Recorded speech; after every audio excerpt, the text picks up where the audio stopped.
تخيلوا معايا الخوت، اليوم المنتخب المغربي قل من 20 سنه غادي يلعب نهائي كاس العالم ضد الارجنتين. الماتش اللي غادي تكون فيه حرب وصراع على شكون اللي غادي يدي اللقب. كنشوفوا المنتخب المغربي وصل نهائي ديال الحلم وباغي يجيب الكاس لاول مره في التاريخ ديالو. كنشوف الارجنتين الوحش ديال امريكا اللاتينيه اللي عنده 6 ديال الالقاب من كاس العالم ومازال عطشان على اللقب السابع، خصم اللي ما سهلش من جميع الجوانب. المغرب اليوم دخل التاريخ بالباب الكبير ديالو بالوصول ديالو لنهائي كاس العالم. هذا المنتخب اللي بدا الرحله ديالو بكل تواضع ولا حديث العالم كامل من بعد ما دار مفاجاه بالاداء الخرافي ديالو والوصول ديالو لاول مره في التاريخ للكاس العزيزه، وبين على القتاليه والروح الرياضيه اللي فيه، وربح منتخبات من اقوى الفرق في الساحه الكرويه بحال فرنسا، اسبانيا وامريكا وكوريا الجنوبيه والبرازيل.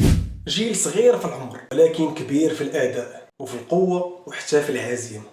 السؤال اللي كيتطرح اليوم، واش الحلم غادي يكمل؟ واش الدراري ديالنا غادي يوقفوا الارجنتين اللي عندها 6 ديال الالقاب عالميه، اولا غادي يوريو العالم ان المغرب ما بقاش غير مفاجاه ولكن هو قوه جديده في عالم كره القدم جميع الفئات السنيه؟ وباش نفهموا السيناريو ديال هذا النهائي خاصنا نرجعوا شويه للور. المغرب دخل البطوله بكل ثقه ولكن ماشي بالضغط، وكان عارف ان كل مقابله غادي يلعبها هي فرصه باش يبرهن على انه جاي باش ينافس على اللقب، ماشي غير باش يشارك في كاس العالم. وهذا الشيء بان من اول ماتش ضد البرازيل والفوز ديالو عليها، وطحن اسبانيا وفرنسا وكمل المشوار ديالو ضد امريكا وكوريا الجنوبيه. في كل ماتش كانت معركه وكل فوز كان معجزه صغيره ليهم ولينا حتى حنا. وهذه هي الروح القتاليه اللي العالم كامل كيهضر عليه، حيد غير الدوله ليهم. اما الارجنتين فما نحتاجوش نعرفوا بها، المنتخب ديالو معروف بالقوه والخبره وبالنجوم اللي خرجوا منه في التاريخ بحال ميسي، دي ماريا، اغويرو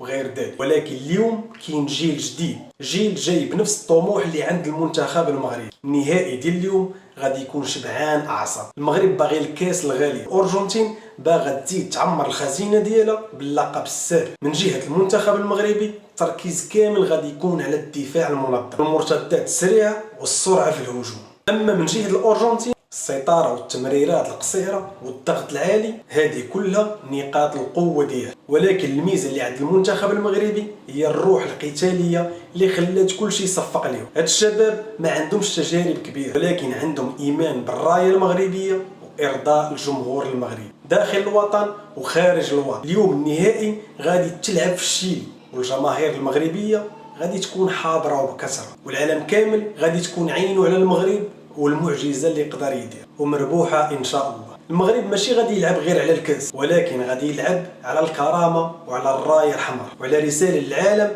يوضح فيها على انه ما بقاش صغير، راه ولا قوه كرويه عالميه. هذا الماتش ديال اليوم ماشي مجرد 90 دقيقه ديال الكره، هي قصه وطن كيتنفس الحلم وجيل باغي يبدل التاريخ. ولكن السؤال اللي محير كاع المغاربه، واش غادي نشوفوا المنتخب المغربي هاز كاس العالم لاول مره في التاريخ ديالو، ولا غادي تكون مجرد بدايه لمسيره عظيمه؟ واش هاد الاسود الشابه غادي تدي اللقب وتكتب التاريخ اللي باقي ما كتبوش المنتخب الكبير؟ جاوبوني في التعليق، وما تنساوش تشتركوا في القناه ديالي على اليوتيوب والصفحه ديالي الرسميه على الفيسبوك.